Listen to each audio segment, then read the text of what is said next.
Hello friend, welcome है आपका मेरे चैनल में learn English with moral story. आज मैं लेकर आ गया हूँ आपके लिए एक बहुत ही इंटरेस्टिंग स्टोरी।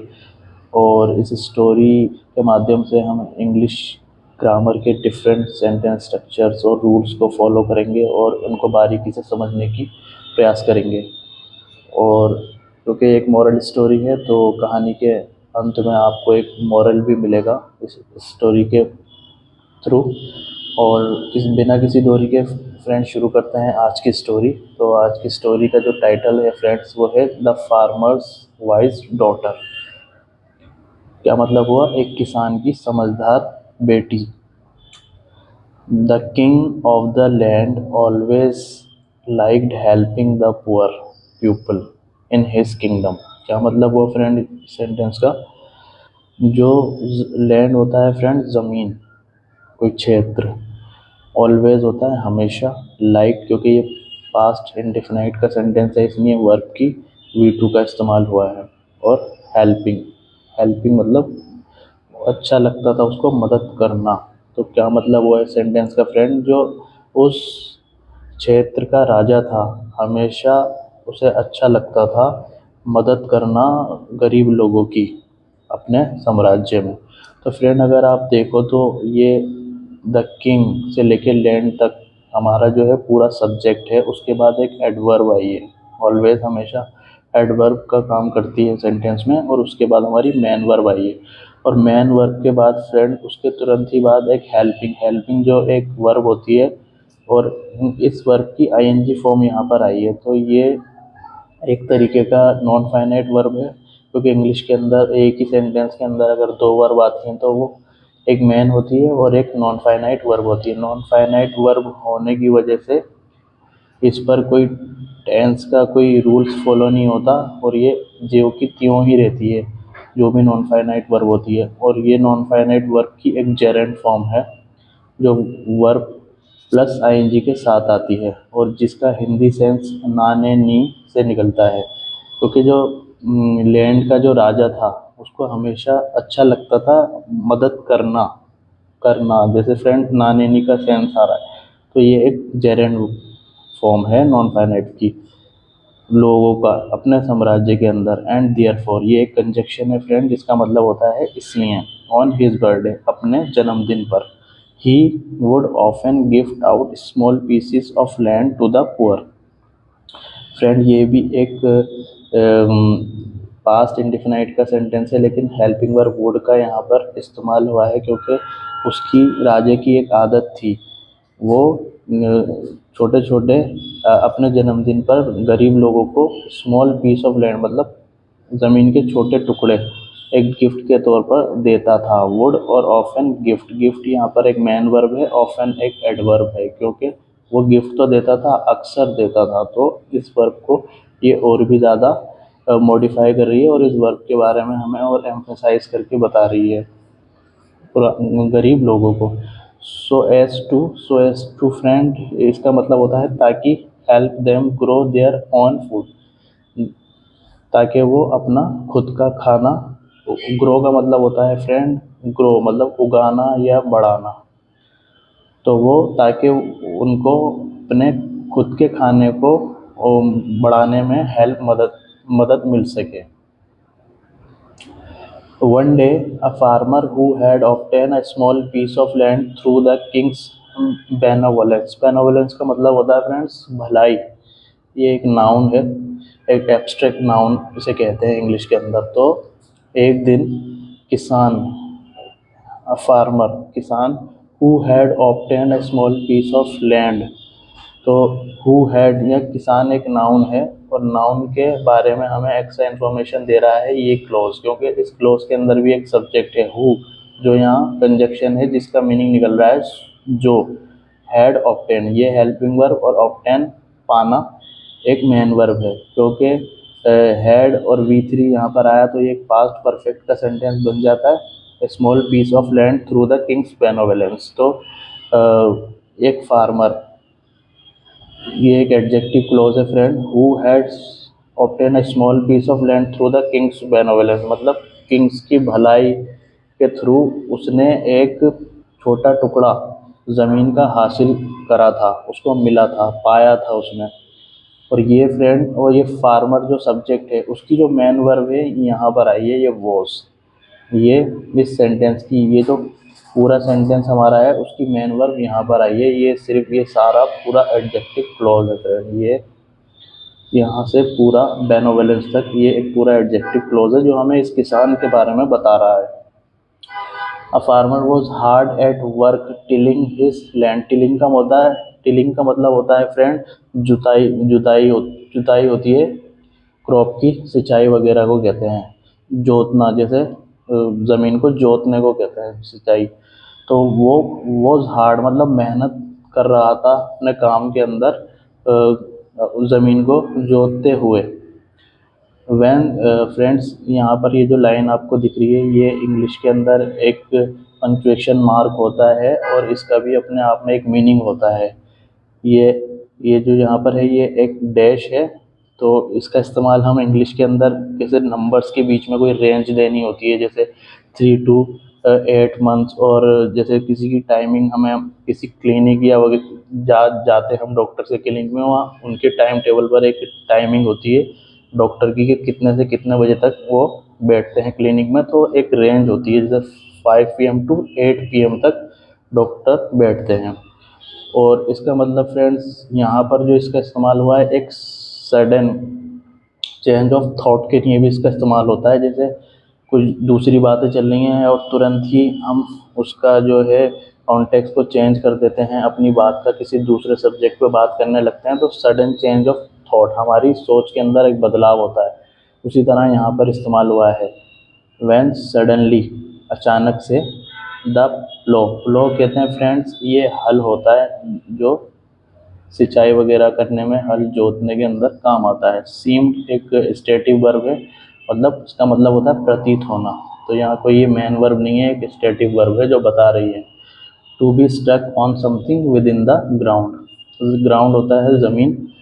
तो व्हेन सडनली, द जो हल था वो ऐसा प्रतीत हुआ, स्टक मतलब होता है फंस गया, कहीं पर अटक जाना। स्टक किसी चीज़ में फंस गया है, ग्राउंड के अंदर मतलब ज़मीन के अंदर, वो ऐसा प्रतीत हुआ जो हल था वो कहीं पर फंस गया है, अटक गया है। The farmer immediately began digging up the soil there. तो किसान ने, इमीडिएटली होता है फ्रेंड तुरंत, और बिगेन होता है शुरू करना, डिगिंग होता है खोदना, किसी चीज़ को खोदना। ये एक फ्रेजल वर्ब है, डिगिंग अप का इस्तेमाल यहाँ पर हुआ है। फ्रेजल वर्ब का मीनिंग जो होता है फ्रेंड इंग्लिश के अंदर, ये एक तरह का मिक्सचर होता है। ये डिग होता है खोदना, और अब हमारी है प्रीपोजिशन। तो एक प्रीपोजिशन और वर्ब का मिश्रण से हम एक फ्रेजल वर्ब को बनाते हैं इंग्लिश के अंदर। तो यहाँ पर इसका मतलब हुआ है खोदना। तो और यहाँ पर फ्रेंड जैसे ये एक बिगन एक मेन वर्ब है, तो उसके तुरंत बाद ही एक वर्ब आई है जो कि एक नॉन फाइनाइट वर्ब है, और ये नॉन फाइनाइट भी जेरेंड यूज़ हुई है। नॉन फाइनाइट क्योंकि 3 तरीके की वर्ब होती हैं, जेरेंड, इन्फिनेटिव और पार्टिसिपल। इन्फिनेटिव और जेरेंड काम करती हैं फ्रेंड सेंटेंस के अंदर नाउन का, और लेकिन जो पार्टिसिपल होती है वो या तो मैन वर्ब बन सकती है या फिर एडजेक्टिव का काम कर रही है। और इस सेंटेंस के अंदर जो मीनिंग निकल रहा है इस सेंटेंस का, द फार्मर इमीडिएटली, तुरंत ही उन्होंने शुरू किया खोदना, नानेनी का सेंस आ रहा है फ्रेंड यहाँ पर, तो इसलिए ये एक जेरेंड यूज हुई है। तो उसने क्या शुरू कर दिया, डिगिंग अप। ये इस मेन वर्ब का ऑब्जेक्ट भी है फ्रेंड ये, क्योंकि जब हम खुद से वर्ड का रिप्लाई हमें मिलता है तो वो हमारा उस वर्ब का ऑब्जेक्ट होता है। किसान ने शुरू कर दिया व्हाट, क्या शुरू करा, खोदना, तो ये इस मेन वर्ब का ऑब्जेक्ट है। तो ज़मीन को खोदना शुरू कर दिया उसने वहाँ। Just as he went a bit deeper, a bit होता है मतलब फ्रेंड थोड़ा सा, अ बिट डीपर होता है गहरा और ज़्यादा गहरा। ये कॉम्पेरेटिव डिग्री है डीप की, जो एक एडजेक्टिव है। जैसे ही वो गया, अंदर गया और गहरा गया उसके अंदर, उसने और खोदा। Spade, his spade struck something solid. His spade, spade का मीनिंग होता है फावड़ा। स्ट्रक जो होता है मारना, लगना किसी चीज़ पे। स्ट्राइक की सेकंड फॉर्म है फ्रेंड, क्योंकि ये पास्ट इंडेफिनाइट का सेंटेंस है। कुछ ठोस, मतलब क्या मतलब हुआ, जैसे ही वो और गहरा गया अंदर तो उसका जो फावड़ा था तो वो लगा किसी ठोस चीज़ पर जाकर। It was solid gold motor and पेसल that was lying buried in his field. तो सॉलिड होता है ठोस फ्रेंड, और मोटर होता है ओखली, और एंड पेसल एक बट्टा। जो हमारे घर में पहले के टाइम में जब घर की लेडीज़ वगैरह चटनी पीसना या मसाला पीसने का एक एक बर्तन होता था किचन के यूज़ के लिए, तो उसमें पिसाई की जाती थी उन चीज़ में, तो वही है यहाँ पर, उसे मोटर और पैसल ही कहा जाता है। तो it was solid gold motor, तो वो था, एक सिंपल सेंटेंस है, वो एक ठोस सोने का ओखली थी और बट्टा था। That was lying buried in his feet, ये कंजक्शन है फ्रेंड, जो का सेंस यहाँ पर दे रही है। वो पड़ी हुई थी, दबी हुई पड़ी हुई थी उसकी खेत के अंदर, उसके खेत में पड़ी हुई थी।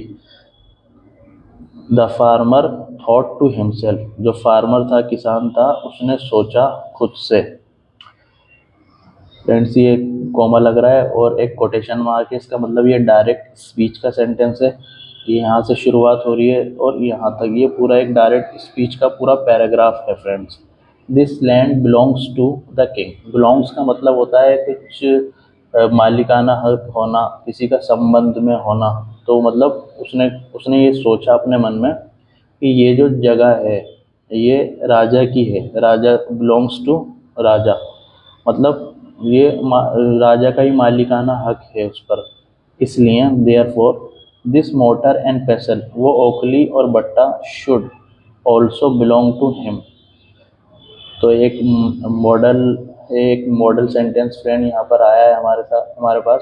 The mortar and pestle should also belong to him, मतलब जो मोटर और पैसल है बट्टा, वो उसकी ही होनी चाहिए। चाहिए के सेंस के अंदर शुड का हम इस्तेमाल करते हैं। हाउएवर, लेकिन it was me who found it, लेकिन वो थोड़ा जोर देता है कि वो मैं था। इट वॉज मी, तो एक सिंपल सेंटेंस है, ये एक क्लोज है, और एक ये दूसरा क्लोज है, who found it.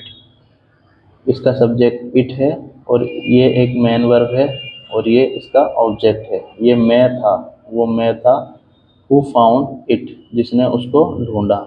And so I too should have something from here, तो इसलिए मुझे भी, मेरे पास भी कुछ होना चाहिए यहाँ पर, मतलब मुझे भी कुछ मिलना चाहिए उसके अंदर, क्योंकि उसको ढूंढा तो आखिरकार मैंने। अगर वो ज़मीन राजा की है तो कुछ आधा हिस्सा तो मुझे ही मिलना चाहिए उसका, तो उसने ऐसा सोचा। आई नो, मैं जानता हूँ, एक ताहे तीहे का सेंटेंस है फ्रेंड, क्योंकि ये पूरा जो पैराग्राफ है वो एक डायरेक्ट स्पीच के अंदर है, कोटेशन मार्क्स के अंदर। तो डायरेक्ट स्पीच के अंदर फ्रेंड हम जो सेंटेंस बोलते हैं वो रियल टेंस के अंदर सेंटेंस बोले जाते हैं, मतलब वो करंट सिचुएशन में जो उस जिस टाइम पे वो सेंटेंस बोला गया तो वही वर्ब का हम इस्तेमाल करते हैं। यहाँ पे हम पास्ट इंडिफिनाइट का यूज़ नहीं कर सकते। तो उसने कहा मैं जानता हूँ, I will give the mortar to the king and keep the pestle for myself. तो उसने ये कहा कि मैं जानता हूँ कि मैं जो ओखली है वो किंग को दे दूंगा।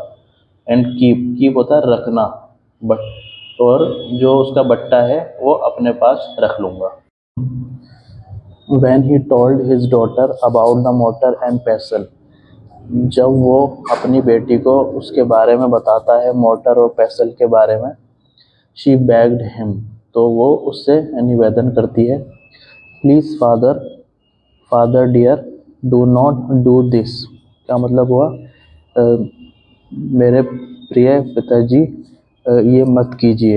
ये क्योंकि एक इम्पेरेटिव सेंटेंस है और ये एक नेगेटिव इंटेरोगेटिव सेंटेंस है। तो फ्रेंड्स अगर हम इम्पेरेटिव सेंटेंस का जो अफर्मेटिव बनाते हैं तो सेंटेंस की मेन वर्ब आती है। सेंटेंस की मेन वर्ब है डू, और do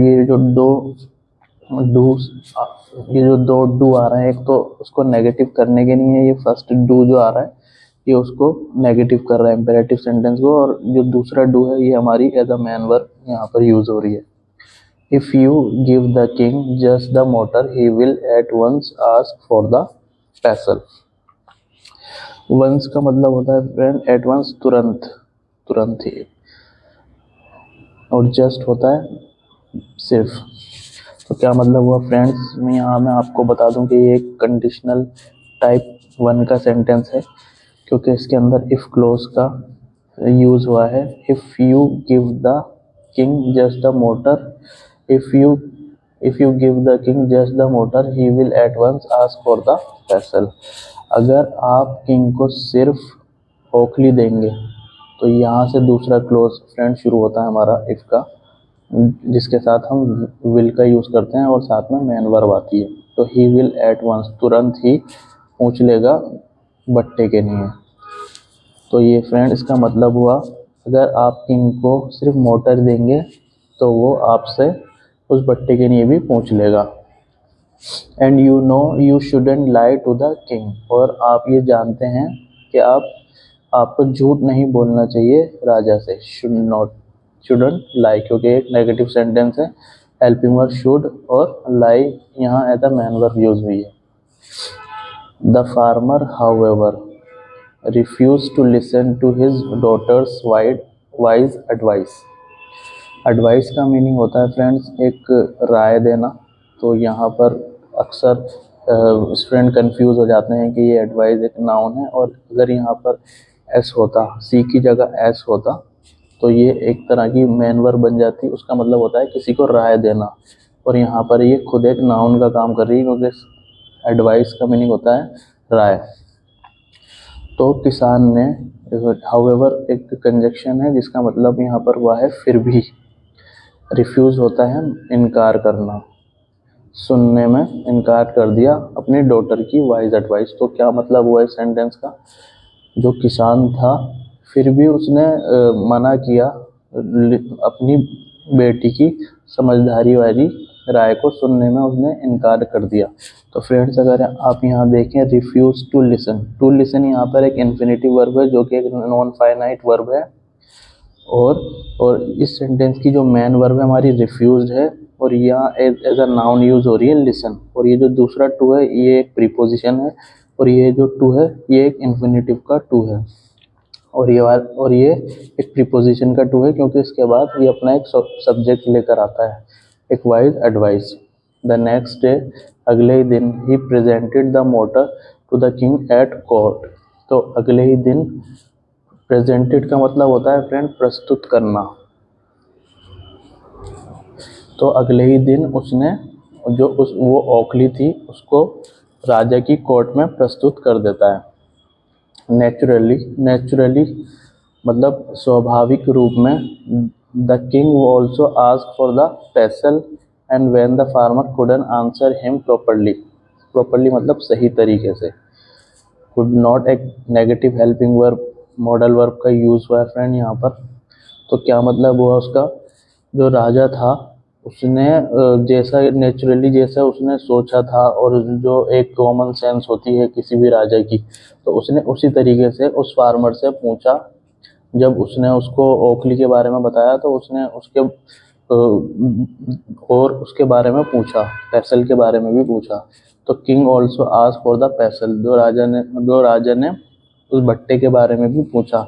and the farmer couldn't answer him properly, और जब किसान उसको सही तरीके से आंसर नहीं दे पाया, क्योंकि एक पास्ट की बात हो गई, इसलिए एंड कुड नॉट का जो सेंस यहाँ पर निकलेगा वो पाया।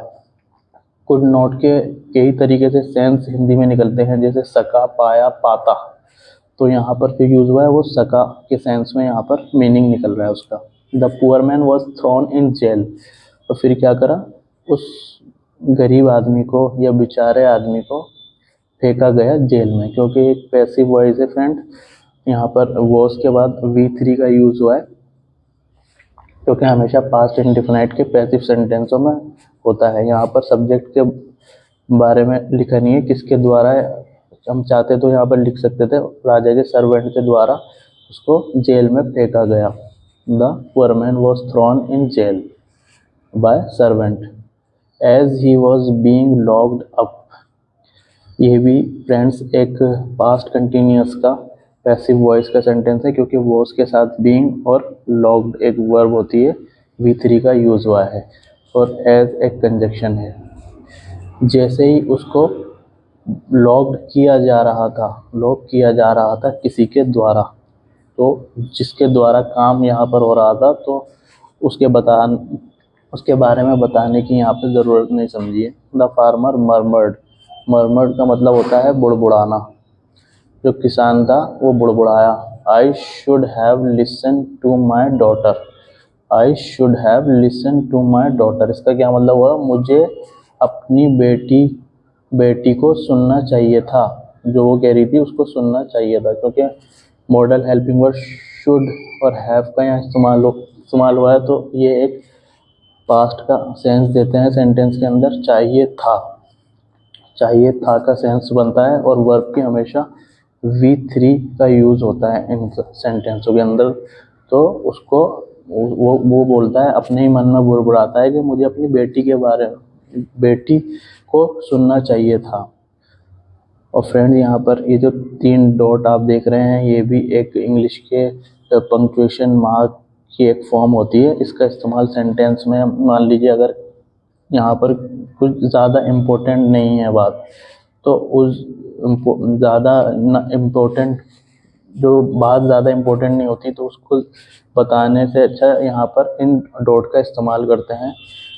और इसका यूज़ इसी तरीके से इंग्लिश के सेंटेंस में होता है, क्योंकि सिर्फ ये सोचा उसने कि मुझे अपनी डॉटर के बारे में मुझे अपनी डॉटर को सुनना चाहिए था।